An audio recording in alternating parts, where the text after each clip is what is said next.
बिस्मिल्लाहिर्रहमानिर्रहीम। Welcome to my channel the expert law academy.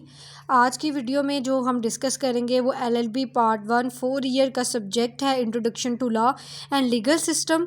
अब इसमें फ़र्क क्या है बच्चे, आपका सिलेबस तकरीबन वही है जो पहले था, लेकिन अब उन्होंने क्वेश्चन को कर दिया है 14 मार्क्स का, यानी 14 मार्क्स का आपका ये क्वेश्चन होगा। ठीक है, ये कंप्लीट मैंने नोट्स इसके प्रिपेयर कर लिए हैं। मैं आपको बताऊंगी 14 मार्क्स का क्वेश्चन किस तरह से आपने लिखना है। और इसके साथ साथ जो है मतलब पहले 20 मार्क्स का था और अब उन्होंने 14 मार्क्स का कर दिया है, तो वो थोड़ी सी लेंथ उसकी कम कर दी गई है क्वेश्चन की। और मज़ीद इनमें क्या चेंजेस आया है कि पहले आपको 5 क्वेश्चन दिए जाते हैं, मतलब 10 क्वेश्चन होते थे, 5 करने होते थे, लेकिन अब आपको क्या करना पड़ेगा, अब आपको 5 क्वेश्चन अच्छी तरह से तैयार करने पड़ेंगे। तो ये मुकम्मल नोट्स स्टूडेंट्स आपके लिए मैंने तैयार किए हैं। आप तमाम सब्जेक्ट्स के नोट्स मौजूद हैं। अगर आपको चाहिए तो आप व्हाट्सएप पे हमसे कांटेक्ट कर सकते हैं। हम आपको ड्राइव का लिंक शेयर करेंगे और तमाम नोट्स आपके एक्सेस में होंगे। इसके अलावा स्टूडेंट्स आहिस्ता आहिस्ता हम रिकॉर्डेड लेक्चर्स का भी आगाज़ करेंगे, वो भी इंशाल्लाह बहुत जल्द आप तक पहुंचा देंगे। चलिए जी, पहला हमारा क्वेश्चन है कि इंट्रोडक्शन टू लीगल सिस्टम क्या है। पहले हम इसको समझते हैं। World legal system refer to the collection of various system of law that operates in different parts of the world. यानी वर्ल्ड लीगल सिस्टम बेसिकली ये है कि इसमें डिफरेंट लीगल सिस्टम आते हैं। अब लीगल सिस्टम क्या होता है कि एक स्टेट के जो रूल्स हैं, मेथड हैं, उसके इंस्टीट्यूशन किस तरह से चल रहे हैं, किस तरह से उसके कवानीन है, कस्टम से बने हैं, कॉन्स्टिट्यूशनल लॉ से बने हैं, कि किस तरह के कवानीन वहाँ पर एप्लीकेबल है, कौन से राइट्स वो अपने इंडिविजुअल्स को देते हैं। तो ये सिस्टम है और वर्ल्ड लीगल सिस्टम में तमाम तर सिस्टम्स को डिस्कस किया जाता है। It represent that diverse ways society organise, interpret and enforce their laws to maintain order, protect rights and deliver justice. And इसका बेसिकली मकसद क्या होता है कि लॉ को मेंटेन करना, ऑर्डर को मेंटेन करना, प्रोटेक्ट करना और इंसाफ फराहम करना, इसका मकसद होता है। Every society needs a legal system to regulate behavior, settle disputes and guide relationship between individual groups and state। हर माशरे का जो लीगल सिस्टम है ना, उसको ऐसे लीगल सिस्टम की ज़रूरत होती है जिसमें जो है वो इंडिविजुअल्स को बताया जाए कि उनका एटीट्यूड कैसा होना चाहिए, डिस्प्यूट्स को कैसे सॉल्व किया जाए। तो ये बेसिकली जो है वो इंट्रोडक्शन है लीगल सिस्टम का, जो मैंने आपके सामने लिखा है। यानी बेसिकली ये फंक्शंस, टूल्स है बेसिकली एक सिस्टम को समझने का। मीनिंग आगे देखते हैं हम। World legal system the aggregate of all legal tradition and institution of law that exist globally. यानी ग्लोबली हम देखते हैं कि रवायात क्या हैं, अदारों पर किन कवानीन के तहत काम करते हैं, पुलिस है, प्रोसिक्यूटर हैं, जुडिशरी है, कैसे लोगों को इंसाफ फराहम किया जाता है। It involve examining how different countries create their laws, how those laws are interpreted and how justice is administrate. यानी कैसे इन लॉ को बनाया जाता है और कैसे लागू करवाया जाता है और फिर कैसे जो है मेंटेन करवाया जाता है कि भाई कोई अगर इसको नहीं फॉलो करता तो उसको पनिश किया जाए। लाइक इसमें इस तरह से होता है कि लेजिस्लेशन है वो कानून बनाती है और एग्जेक्टिव उन पे इम्प्लीमेंट करवाती है और अदलिया जो है जो ना फॉलो करे उनको सज़ा देती है। तो ये बेसिकली जो है वो लीगल सिस्टम है हर मुल्क का। In simple word it means the different legal framework that governs people in various nation of the world. यानी बेसिकली एक लीगल फ्रेमवर्क है जिसके तहत तमाम ममालिक के जो कंट्रीज़ हैं या तमाम ममालिक के जो लोग हैं उनको गवर्न किया जाता है। इसमें कॉमन लॉ, सिविल लॉ, ठीक है, ये तमाम तर शामिल होता है। तो आपने इसको अच्छी तरह से प्रिपेयर कर लेना है। ये इसके मीनिंग है। इसके बाद आपने जो इसकी डेफिनेशन लिखनी है वो आप डिफरेंट स्कॉलर्स के मुताबिक बता सकते हैं कि वर्ल्ड लीगल सिस्टम की क्या डेफिनेशन बनती है, वर्ल्ड लीगल सिस्टम के क्या मीनिंग बनते हैं, ठीक है, ये सारी चीज़ें। तो अब हम डेफिनेशंस जो है ना उसको देख लेते हैं। तो डेफिनेशन जो है जी वर्ल्ड लीगल सिस्टम की, इसमें सबसे पहले कि structure of law, rules, institution and legal actors with together ensure the regulation of human conduct and the administration of justice in society. यानी बेसिकली ये लॉ का, असूलो ज़वाबित का, अदारों का वो मजमुआ है या लीगल एक्टर्स। लाइक इसमें लीगल एक्टर्स कौन से हैं, वकील हैं, जजेस हैं, जो कि इकट्ठे काम करते हैं। किस लिए काम करते हैं? ताकि इंसानों के जो असूल हैं उनको देख सके और इंसाफ जो है ना माशरे में उसको फैलाया जा सके। Another definition state that the legal system is the organised process through which laws are made. यानी ये ऑर्गेनाइज प्रोसेस है जिसके तहत कानून बनाए जाते हैं, इंटरप्ट किए जाते हैं, enforce by the recognised institution. और फिर इसको रिकॉग्नाइज्ड इंस्टीट्यूशन कॉन्स्टिट्यूशन के तहत लागू करवाया जाता है, जिसमें कोर्ट्स और लेजिस्लेशन आते हैं। जैसे मैंने आपको बताया कि स्टेट के 3 पिलर होते हैं और तीनों पिलर का मकसद क्या होता है, रूल्स एंड रेगुलेशन को नाफज करवाना, लागू करवाना। तो एक लेजिस्लेशन है, उसने कानून बनाया, फिर एग्जेक्टिव ने उस पर इम्प्लीमेंट करवाया और अदलिया ने उनको पनिश किया जो कि कवानीन को नहीं फॉलो करते। तो ये प्रोसेस जो है वो चलता रहता है। Thus, when we speak the word legal system, we refer to combined structure of all such system that function together. यानी जब भी हम लीगल सिस्टम के बारे में पढ़ते हैं तो हम तमाम तरह एस्पेक्ट को डिस्कस करते हैं। अब हम इसका बैकग्राउंड देख लेते हैं। The background of world legal system lies in historical evolution of society, यानी पुरानी जो माशरा बने उनसे, उन सोसाइटी से जो है इसका डेवलपमेंट होती है। Lies in instrument of justice, law basically जो है वो एक ज़रिया है इंसाफ फराहम करने का। Has exist since ancient time, ये पुराने वक्तों से मौजूद है।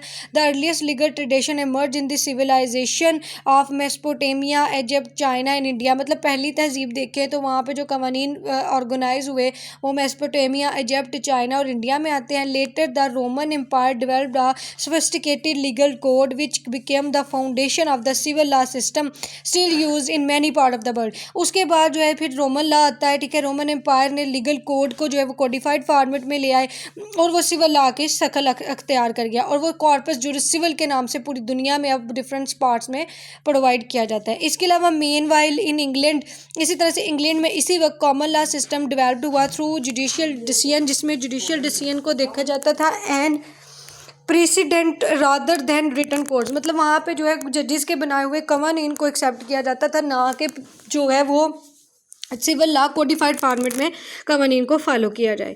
द इस्लामिक लीगल सिस्टम शरिया evolve from divine sources such as कुरान एंड सुन्ना, focusing on both legal and moral principle. अब उसके बाद इस्लामिक लॉ की बात करते हैं तो इस्लामिक लॉ जो है वो कुरान और सुन्ना से ड्राइव किया गया है, ठीक है। ये आपने याद रखना है। उसके बाद हम चलते हैं जो फीचर्स हैं वर्ल्ड लीगल सिस्टम के, जो आपके क्वेश्चन का मेन हिस्सा है, मेन पोर्शन है। अब हम उसको देख लेते हैं, ठीक है। इसमें अगर आप लिखना चाहें ना बैकग्राउंड में तो आप कॉलोनियल सिस्टम भी लिख सकते हैं। मैंने ग्लोबलाइजेशन के सिस्टम को भी ऐड किया है, ठीक है। मिक्स सिस्टम है, आप वो भी इसमें बयान कर सकते हैं। लास्ट पैराग्राफ में मैंने यही बताया है कि जो लीगल सिस्टम है ना, कम्बिनेशन होता है ग्लोबलाइजेशन में, तो उसमें कम्बिनेशन होता है डिफरेंट लीगल सिस्टम का, जिसको हम मिक्स लीगल सिस्टम भी बोलते हैं। तो ये भी आप यहाँ पे बयान कर सकते हैं कि कॉलोनाइजेशन सिस्टम बना यूरोप में और फिर उनमें से जो कल्चर थे मिक्सड हो गए, वो कल्चर जो है ना ऑल ओवर द वर्ल्ड जो है वो फैलते गए। जैसे पाकिस्तान में जो है वो कॉमन लॉ का भी मिक्सचर है, सिविल लॉ का भी है और सोर्सेज इस्लामिक लॉ का भी है। मतलब हमारे जो शादी ब्याह का सिस्टम होता है, जो रूल्स एंड रेगुलेशन है वो कुरान एंड सुन्ना के मुताबिक हैं और जो हमारे मतलब जजेस के कवानीन आते हैं वो जजमेंट की फॉर्मेट में वो कॉमन लॉ की शक्ल अख्तियार करते हैं। इसके अलावा हमारे स्टैचूज मौजूद हैं, तो वो सारे जो है वो सिविल लॉ की शक्ल में अख्तियार किए हुए हैं। तो ये सारी चीज़ें आप इसमें ऐड कर सकते हैं कि कॉमन लॉ जो है जी वो किन किन सिटीज़ में आया, उसके बाद उसकी डेवलपमेंट कहाँ पे हुई, फिर उसके साथ साथ जो है मज़ीद आप इसमें बताएंगे कि ये कॉमन लॉ, फिर सिविल लॉ, फिर इस्लामिक लॉ, फिर मिक्सड लॉ, ये सारी चीज़ें आप बता सकते हैं। उसके बाद फीचर्स पे चलते हैं। सबसे पहले रूल ऑफ लॉ है, ठीक है। टोटल जो इसके जो है ना वो कोर्ट प्रोसेस के जो फीचर्स हैं वो हम इंपॉर्टेंट जो हैं वो ये लिख रहे हैं, जिसमें रूल ऑफ लॉ सबसे पहले है, यानी सुप्रीमेसी ऑफ लॉ, कानून की बालादस्ती। Every individual including the state and its institution is subject to law. यानी यहाँ पे बता दें कि जितने भी इंडिविजुअल्स हैं, जितने भी जो है जी उसमें क्या क्या शामिल है इंडिविजुअल्स में, उसमें वो बता रहा है कि रियासत है, उसके अदारे हैं, सब जो है वो कानून के मुताबिक वर्क करेंगे। No one is above the law. Simple बात है कि कोई भी कानून से बालातर नहीं होता। This ensure fairness, justice and equality before the court. यानी ये चीज़ जो है इस बात की यकीन दहानी करवाती है कि तमाम तर प्रोसेस जो है वो अकॉर्डिंग टू लॉ होगा, तमाम लोगों को बराबरी दी जाएगी, कोई भी जो है वो कानून से बालातर नहीं होता। System of right and duties. Every legal system define the rights of individuals and group and also imposes duties on them. मतलब तमाम तर लीगल सिस्टम का मकसद क्या होता है कि राइट्स एंड ड्यूटीज़ को डिक्लेयर करना और अपने सिटीजन पे उसको एप्लीकेबल करवाना। It seeks to balance personal liability with social responsibility. इसका मकसद ये होता है कि जो एक पर्सन की जो आज़ादी बनती है, उसकी जो रिस्पॉन्सिबिलिटी है, आज़ादी है, लाइबिलिटी है, वो मुकम्मल तौर पर वो एक माशरे के अंदर रहकर इंजॉय करे। जैसे अगर हम पाकिस्तान में देखें तो पाकिस्तान में जो फंडामेंटल राइट्स हैं वो आर्टिकल 8 से लेकर 28 तक प्रोवाइड किए गए, जिसमें राइट टू मैरिज है, राइट टू रिलीजन डिसीजन है, राइट टू लाइबिलिटी है, फिर इसके अलावा जो है जी safeguard as to property है। तो ये तमाम तरह के जो राइट्स एक पर्सन को दिए जाते हैं कि वो इनको एंजॉय करे। तो ये these are the rights and duties which are provided according to our constitution. और हर लीगल सिस्टम का यही मकसद होता है कि अपने सिटीजन्स को पर्सनल लाइबिलिटी और रिस्पॉन्सिबिलिटी ग्रांट करना। उसके बाद जुडिशियल इंस्टीट्यूशन आ जाते हैं, डिफरेंट अदारे हैं जिसमें कोर्ट्स और ट्रिब्यूनल्स होते हैं। ट्रिब्यूनल्स होते हैं जो खास स्पेशल कोर्ट्स बनाई जाती हैं, ठीक है। Play a centre role in interpreting laws and resolving dispute, जो कि अहम किरदार अदा करते हैं डिस्प्यूट को सॉल्व करने में, इंसाफ को प्रोवाइड करने में। This structure of courts may vary from one system to another but their role is essential everyone. मतलब ये डिफरेंट इनका सिस्टम का रोल होता है, लेकिन इनका मकसद जो होता है ना वो सेम ही है जहाँ पे भी हो। लॉ मेकिंग बॉडीज़ आ जाती हैं, यानी इन अदारों का काम होता है कानून को नाफिज करवाना। लेजिस्लेचर और parliaments are responsible for making new laws और मॉडिफाइंग। लेजिस्लेचर यानी जो कानून बनाते हैं, ठीक है। पार्लियामेंट्स अदारा है, तो ये यहाँ हम लेजिस्लेचर इसको लिख सकते हैं या हम पार्लियामेंट लिख सकते हैं। तो इसका मकसद क्या होता है, कानून को बनाना, उसको तरमीम करना, उसको ऐड करना। इन सम सिस्टम रिलीजियस और customary authorities are perform this role. मतलब कुछ सिस्टम्स ऐसे भी हैं जहाँ पे मज़हब और जो रवायात के कवानीन है ना उनको एज ए दिस अथॉरिटी के तौर पे वो यूज़ करते हैं और वही रूल्स एंड रेगुलेशंस को क्या करते हैं, इम्प्लीमेंट करवाते हैं। यानी बेसिकली ये फीचर्स में इस तरह से आता है कि क्योंकि कानून जो है ना, जो कानून स्टैचूज बनाता है पार्लियामेंट, जैसे पाकिस्तान में है, पाकिस्तान में नेशनल असम्बली और सेनेट है और प्रेसिडेंट की एसेंट भी चाहिए होती है। और ये आर्टिकल 50 जो है मजलिस शुरा पार्लियामेंट, उसमें ये दर्ज है कि जो हमारा प्रेसिडेंट होता है ना, जब भी कोई बिल आता है, जब तब लॉ नहीं ना बनता, वो बिल होता है। बिल पर दोनों हाउसेस की कंसेंट होती है और फिर प्रेसिडेंट की कंसेंट मिलती है और फिर वो मुल्क में नाफज होता है। तो ये लॉ मेकिंग का प्रोसेस है जो कि पाकिस्तान में। और ये लॉ मेकिंग प्रोसेस कहाँ पे लिखा हुआ है, आर्टिकल 70 से लेकर 75 तक जो है ना आपके कॉन्स्टिट्यूशन में वो लॉ मेकिंग प्रोसेस है। और ये डिफरेंट तरह से होता है, मतलब हर जगह पर ये डिफरेंट तरीके से जो है वो डिफरेंट प्रोसेस के तहत होता है। तो पाकिस्तान का जो प्रोसेस है वो मैंने आपको बता दिया, और ये हर लीगल सिस्टम का एक प्रोसेस होता है। उसके बाद कोडिफिकेशन एंड प्रेसिडेंट है। Some system like civil law rely on written codes and statutes with while others like common law depend on upon judicial decision and precedent as primary source of law. मतलब primary source के तौर पे जो है वो कुछ लोग जो है वो स्टैट्यूज पे लीगल सिस्टम डिपेंड करते हैं, जैसे पाकिस्तान में है, और प्रेसिडेंट पे भी करते हैं। लेकिन जैसे बहुत सी कंट्रीज़ हैं जैसे यूके है, तो वो प्रेसिडेंट पे ही जो है वो डिपेंड करते हैं। Flexibility and adoption, every legal system evolves with time. मतलब हर लीगल सिस्टम वक्त के साथ साथ जो है वो बढ़ता गया। It adopt to technology advancement, social change and international influence to remain relevant. मतलब सोसाइटी के साथ रेलिवेंट रहने के लिए क्या होता है कि हर लीगल सिस्टम जो है ना वक्त के साथ साथ कवानीन बनाता रहता है। जैसे अब ऑनलाइन परचेजिंग एंड सेलिंग का सिस्टम आया तो साइबर क्राइम्स में इजाफा हुआ, तो फिर साइबर लॉज इंट्रोड्यूस हुए। 2016 में जो है जी साइबर लॉ में बहुत ज़्यादा डेवलपमेंट हुई पाकिस्तान में, तो ये वक्त के साथ साथ आता है। फिर legal profession and education, lawyer जजेस and laws schools form an essential part of legal system by interpreting and applying the law professionally and ethically. यानी लॉज जो है ना बेसिकली लॉ का मकसद क्या है कि वकला को और जजेस को या इन स्कूल्स का मकसद ये होता है कि लॉ को इंटरप्ट करना, लॉ में वक्त के साथ साथ अमेंडमेंट करना, इसको अंडरस्टैंड करना, समझना कि कानून कहना क्या चाह रहा है। तो ये बेसिकली जो है ये भी features of world legal system में से एक है, क्योंकि हम as a teacher as a student हमें रियली ये लॉ को पढ़ना, उस पर अबूरा हासिल करना, उसको डिफरेंट टर्मिनोलॉजी को समझना और फर्दर समझाना, ये एक बहुत बड़ा टास्क होता है। तो जब हम इसको पढ़ते हैं, अंडरस्टैंड करते हैं, तो ये बेसिकली क्या है कि ये भी एक सोर्स है, एक जरिया है जिसके तहत हम डिफरेंट बुक्स को एनालिसिस करते हैं। Kinds of world legal system 5 main kinds हैं, जिसमें कॉमन लॉ सिस्टम सबसे पहले आता है। ये बेसिकली जजमेंट लॉ होता है और ये आप प्रेसिडेंट कह सकते हैं। मतलब इसमें ये होता है कि जो जजेस ने डिसीजन दिया हुआ ना, पैक्स कोर्ट है, पाकिस्तान का सिस्टम है। आपको समझाती हूँ कि पाकिस्तान में जो पैक्स कोर्ट है जिसमें फेडरल शरीयत कोर्ट, सुप्रीम कोर्ट और हाई कोर्ट आती हैं, इनके जो डिसीजन होते हैं ना, आने वाली जितने भी लोअर कोर्ट्स हैं उन पर बाउंड होता है कि आपने इनको फॉलो करना है। तो these are precedent. The system is based on judicial precedent rather than codified law, यानी कोडिफाइड फॉर्मेट में नहीं होता। जजेस decision in earlier cases serve as a binding example for future cases. मतलब जजेस के जो डिसीजन है ना वो फर्दर फ्यूचर केसेस के लिए क्या होता है कि एज ए लॉ के तौर पर वो यूज़ होते हैं। Organisation in England, it is followed in countries like United Kingdom. Originating ये कहाँ पे हुआ, ओरिजिनेट ये हुआ इंग्लैंड में, और फर्दर जो है जी ये डिफरेंट कंट्रीज़ में भी एप्लीकेबल हो गया, जिनमें United Kingdom, United State, Pakistan, India और कनाडा भी आते हैं। Its main characteristics are flexibility, reliance on past judgment and the central role of the judiciary. इसके जो मेन कैरेक्टरिस्टिक्स है ना वो ये फ्लेक्सिबिलिटी होता है, मतलब वक्त के साथ साथ कानून में तब्दीलियाँ की जा सकती हैं। पुराने रवायती जो फैसला जात हैं उन पर ये मबनी होता है, और इसके साथ साथ जो अदलिया है इसमें बड़ा अहम किरदार अदा करते हैं कॉमन लीगल सिस्टम में। तो ये इसके मेन कैरेक्टरिस्टिक्स हैं, ये आपने याद रखना है, फिर आपको ये समझ आ जाएगी कि कॉमन लॉ क्या है। क्या हुआ, कॉमन लॉ कोडिफाइड फॉर्मेट में नहीं होता, बल्कि ये जुडिशियल डिसीजन पे बेस करता है, जुडिशियल प्रेसिडेंट पे बेस करता है। फर्दर आपको लॉन्ग क्वेश्चन भी पढ़ना पड़ेगा कि कॉमन लॉ क्या है, सिविल लॉ क्या है, ठीक है, इस्लामिक लॉ क्या है, तो इसको आपने अच्छी तरह से याद करना है। उसके बाद सिविल लॉ आता है, originating from Roman law tradition से आया, ये रोमन लॉ से आया। The civil law system relies on written statute and comprehensive legal code, ये लिखा हुआ कानून है और कम्प्रीहेंसिव यानी मुकम्मल लीगल कोड है। जजेस interpret laws but do not create them, मतलब जजेस जो हैं वो कानून को पढ़ सकते हैं, उसकी तशरीह कर सकते हैं, लेकिन वो नया कानून जो है वो नहीं बनाते। जैसे ऊपर हम पढ़ के आए थे, कॉमन लॉ में तो बना सकते हैं, लेकिन यहाँ पे उन्हें इजाज़त नहीं है।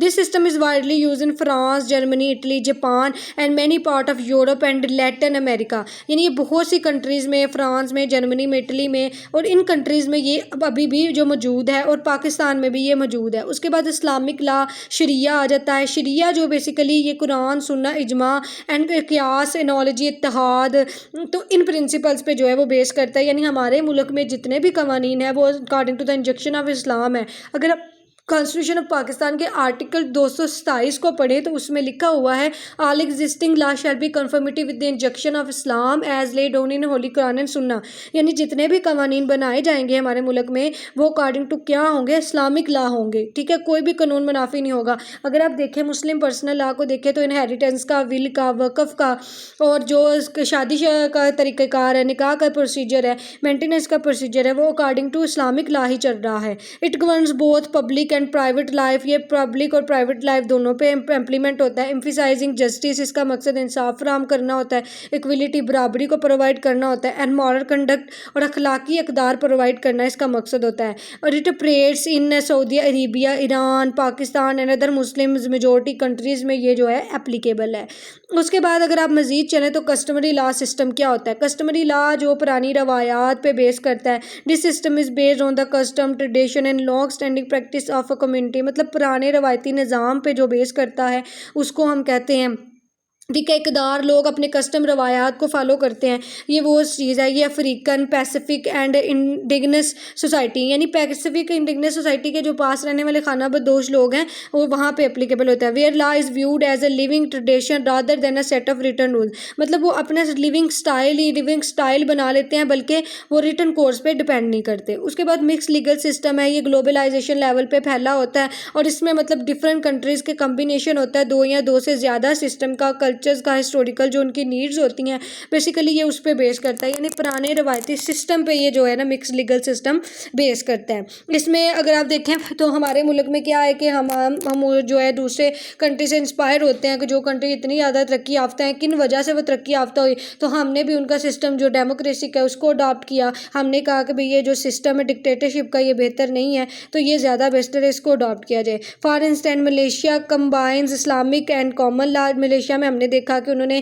कंबाइन किया है इस्लामिक और कॉमन लॉ का। इसी तरह से साउथ अफ्रीका में सिविल एंड कॉमन लॉ है। इजिप्ट में देखें तो वो इस्लामिक और सिविल दोनों लॉ वहाँ पे चल रहे हैं। अब कैरेक्टरिस्टिक्स क्या हैं वर्ल्ड लीगल सिस्टम के, ये universality with diversity, while the goal of every legal system is justice and the method of different from region to region, मतलब हर एक कंट्री का जो मकसद है ना लीगल सिस्टम का वो इंसाफ फराहम करना होता है, तो ये हर खित्ते के लिहाज से डिफरेंट होता है। This diversity in rich global legal understanding, मतलब ये जो सिस्टम है ना ये ऑल ओवर द वर्ल्ड पे फैलता जा रहा है। हिस्टोरिकल कंटिन्यूटी, मतलब ये तारीखी तौर पे जो है मसलसल जारी है। Each system has deep historical roots that still influence modern practice and principle, मतलब अगर आप पुराना रवायती निज़ाम देखें तो हर कंट्री के जो है ना अपना लीगल सिस्टम होता है, उसकी एक अपनी तारीख होती है। जैसे पाकिस्तान की अगर आप तारीख हटा के देख लें तो पाकिस्तान में आइन भी लगे, पाकिस्तान में डिक्टेटरशिप की हुकूमत भी आई, पाकिस्तान में डेमोक्रेसी की हुकूमत भी आई, तो स्टिल अभी भी पाकिस्तान में डेमोक्रेटिक फॉर्म ऑफ गवर्नमेंट जो है वो एप्लीकेबल है। तो ये हिस्ट्री जो होती है ना, ये हिस्टोरिकल कॉन्टिन्यूटी, तो इसको हम जो है वो डिस्कस करते हैं। हर जो कंट्री है हर मुल्क है उसका अपना रवायती कानून है। उसके बाद हम देखें नेक्स्ट अडाप्टेबिलिटी आता है। Legal system constantly evolve through reforms amendments and judicial interpretation to meet contemporary challenge. मतलब लीगल सिस्टम बेसिकली क्या है कि इसमें जो तब्दीलियाँ आती हैं, ठीक है, अमेंडमेंट होता है, तरमीम होती हैं, वो वक्त के साथ साथ होती रहती है। जैसे हमारे आइन में अभी तक जो है 26 अमेंडमेंट हो चुकी हैं। फिर इसके बाद जुडिशियली इंटरप्रिटेशन आती है कि कभी कभी अदलिया को भी लगता है कानून में थोड़ी सी जो है वो इंटरप्रिटेट करने की ज़रूरत है, तो वो प्रेसिडेंट की फॉर्मेट में आ जाता है। तो वक्त के हालातों वाक़यात के चैलेंजेस को मद्देनज़र रखते हुए वक्त के साथ जो है वो रिफॉर्म करना, उसको अमेंड करना लॉ को बहुत ज़रूरी हो जाता है। तो ये वक्त की ज़रूरत के मुताबिक होता है। जैसे मैंने आपको पहले एग्जांपल बताया कि अब इंफॉर्मेशन टेक्नोलॉजी का दौर जो है वो बहुत ज़्यादा आ चुका है, तो साइबर क्राइम में भी इजाफा हो गया, हैकर्स बहुत ज़्यादा हो गए, तो वक्त के साथ साथ जो है वो अडॉप्टेबिलिटी भी चेंज हो गई। Institutional framework, all legal system are supported by courts, law enforcement agencies and legislative bodies. अब मतलब इंस्टीट्यूशनल लेवल पे भी जो है वो वर्क किया गया है। हर लीगल सिस्टम के अपने कोर्ट्स हैं, हर एनफोर्समेंट एजेंसीज है, जैसे पाकिस्तान में पुलिस है, पीरा है, तो हर जगह पे अलग अलग ये सिस्टम होते हैं, ठीक है। उसके बाद मॉरल एंड एथिकल फाउंडेशन, अखलाकी इक़दार सिखाए जाते हैं, whether based on religion reasons और social consciousness.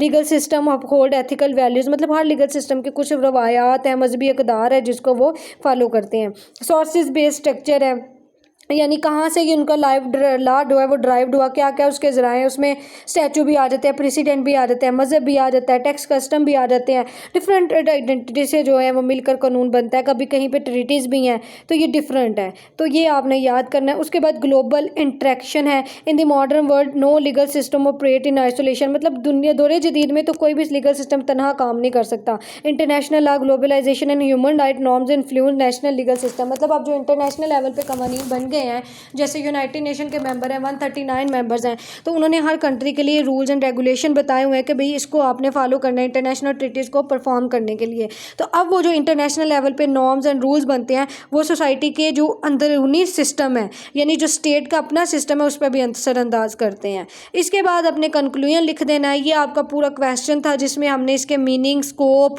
Definition, kinds and features of word legal system discuss किए। अब आपको ये लगता होगा कि ये प्रीवियस सिलेबस के अकॉर्डिंग ही है, बस फ़र्क बच्चे यहाँ पे ये आ गया कि मार्क्स की डिस्ट्रीब्यूशन कर दी गई, और दूसरा यहाँ पे जो डिस्ट्रीब्यूशन की गई है वो आपके पेपर को जो है उन्होंने चेंज कर दिया है, यानी आपको चॉइस कोई नहीं दी जाएगी।